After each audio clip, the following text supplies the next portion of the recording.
The house is full, but it is not tense. It is woven. At one end of the long table, your kids lean in against their grandparents, listening to another story about how God provided, back when interest rates were worse than this. At the other end, you and your wife exchange a tired smile over a shared budget spreadsheet, knowing that somehow one main paycheck is stretching further here than two would out there. The world says a single-income household is a bygone era, nearly impossible under modern costs. But this household hums with the quiet confidence of people who chose to stack generations instead of stacking debts.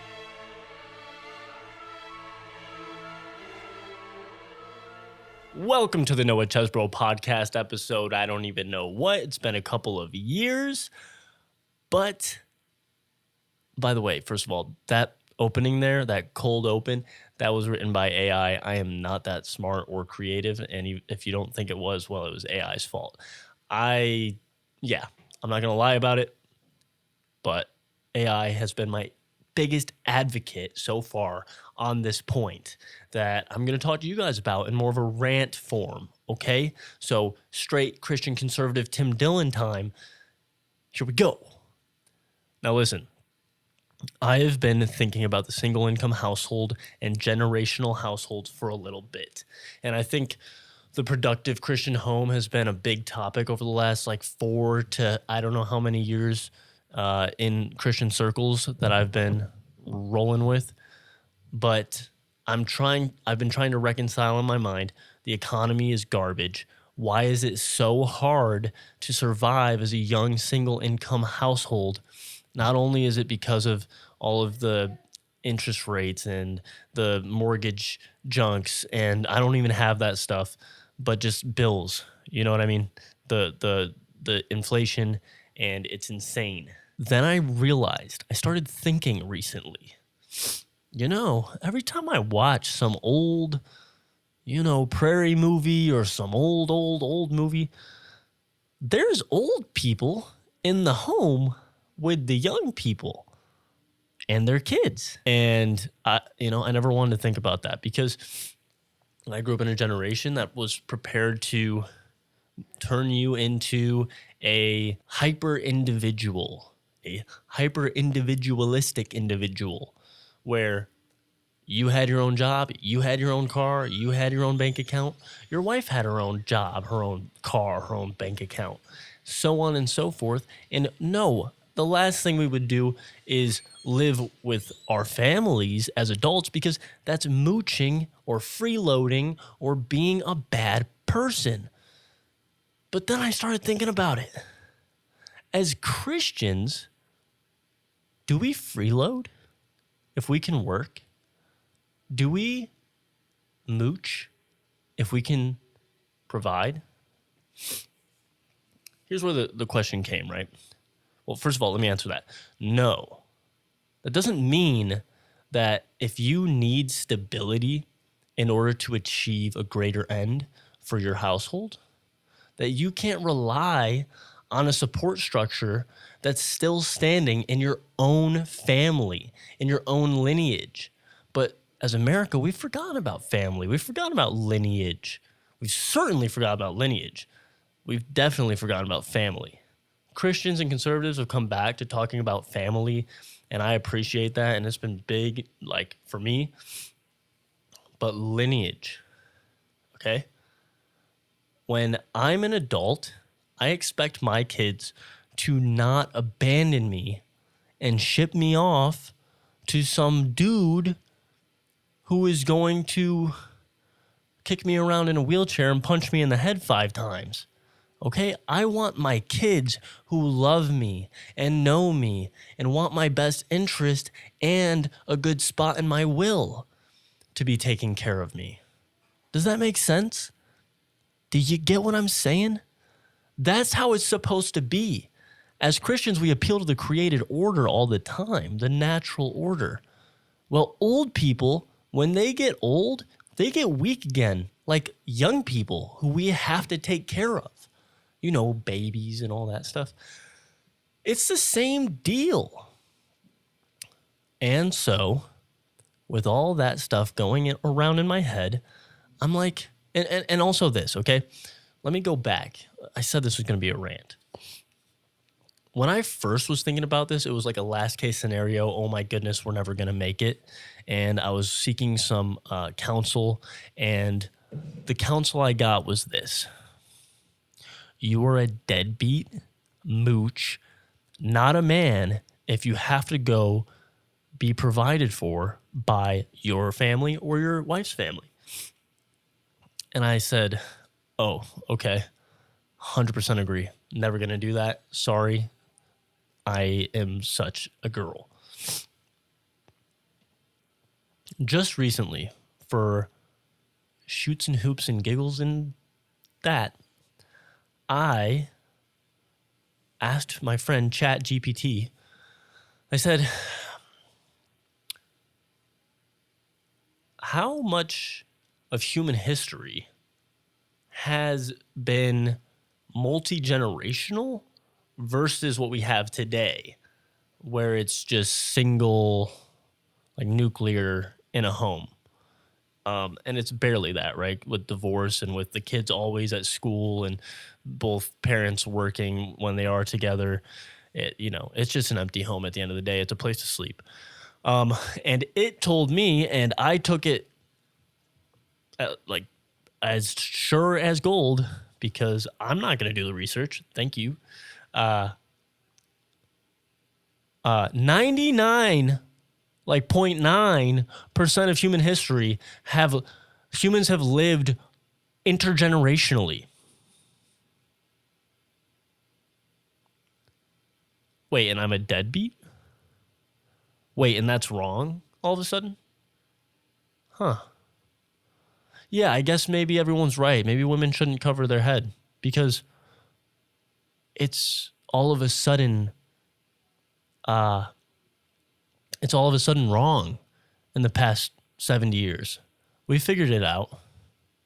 Even though all of Christian history, up until the 40s and 50s, they were doing it. We're smarter. Yeah, we're smarter. And you're oppressing us if you tell women that they should wear a head cover. See, it's the same argument, and it doesn't make any sense. What boomers, so I got this advice from some boomers, what boomers don't seem to understand or be able to do, and this is true of millennials too, on average, they can't zoom out past World War II to now. The standards that we go by, the precedent that we live by, and like the culture that we have is based on an America that was prosperous, far more prosperous than it is now, and also increasingly less Christian. Okay? We are just now, over the last few years, it feels like, readdressing, wait, why did we just so freely give all these things up and act like we didn't know anything for the majority of human history? Were we just mass re-educated all of a sudden? Like, what's going on?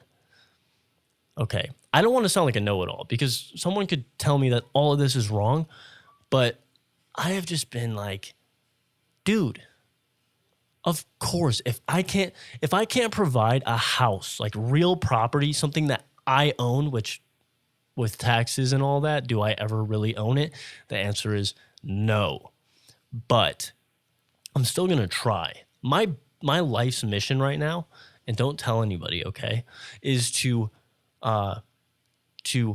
make it in this world that doesn't want single income Christian households to make it, and not have to and suffer as little as possible because they want me to suffer, right? So it's such a bonus for me if conveniently it's actually virtuous for me to live with my older parents and or grandparents who could actually use some help.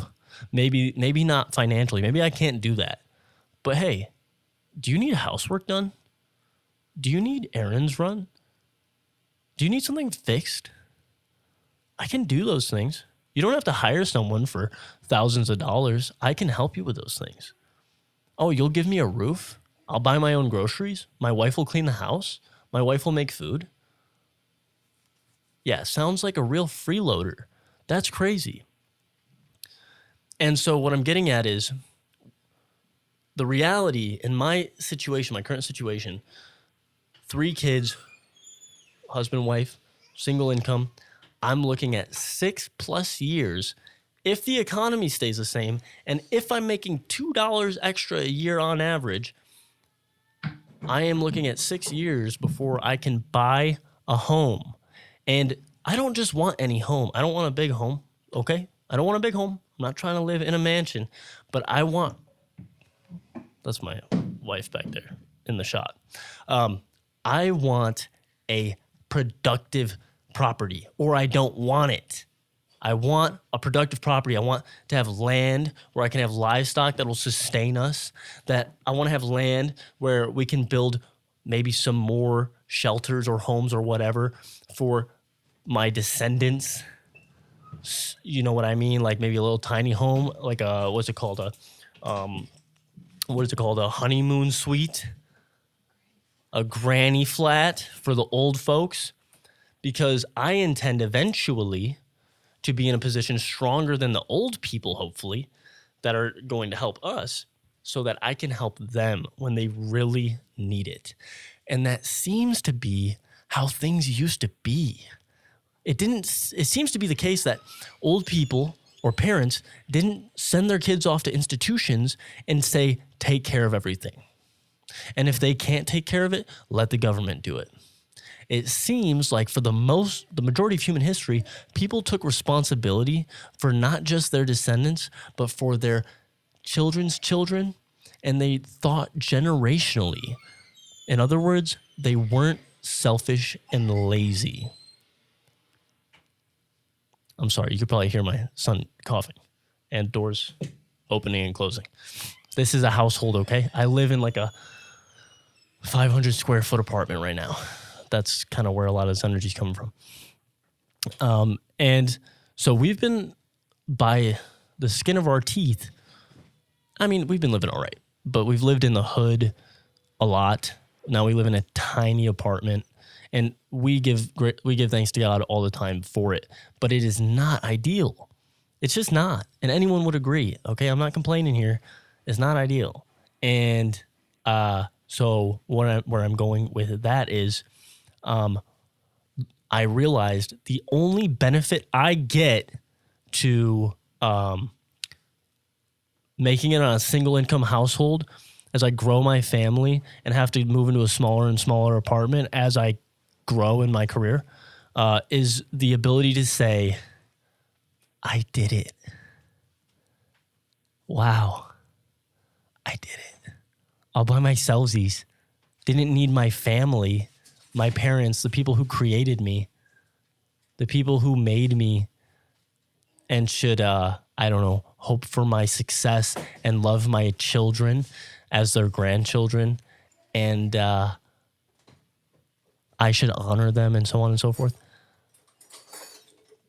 We got to stop thinking about family as just a bunch of individuals. I know it's hard because a lot of them, especially in our day and age, are crazy. And they're crazy because we spend a life ostracizing ourselves from one another and hating each other, living in the same home, acting like, I can't wait till I'm alone, instead of thinking, what is my duty to the person next to me? What is my duty to the person who gives me a house? What is my duty to the people who are going to come after me or my future wife? You know, when we have that mindset, when that's the structure that we grow up in, when that's the things that we're shown, the things that we're, you know what I mean? I would assume that things would go a little bit better. I would assume. I don't know, because I haven't lived in that style of life. And I don't think a lot of people in America have, except for the Amish. And I don't even know if the Amish do it. I know they be having some crazy parties up in the barns. So who's that benefiting?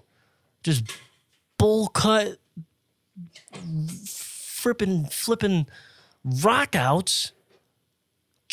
Just imagine them Just imagine them headbanging up there with their bowl cuts and their overalls and their beards at 14. It's crazy. All that to say, I think multi-generational homes are ideal. And I, for one, am going to take advantage of something that's going to get me and my family into the home that we think is ideal and necessary for self-sufficiency throughout the generations so that I can teach my kids how to live generationally, honoring my parents, having my wife honor her parents, and, just living the way that we be living out. I don't even know if half the things I said today are words. Goodbye.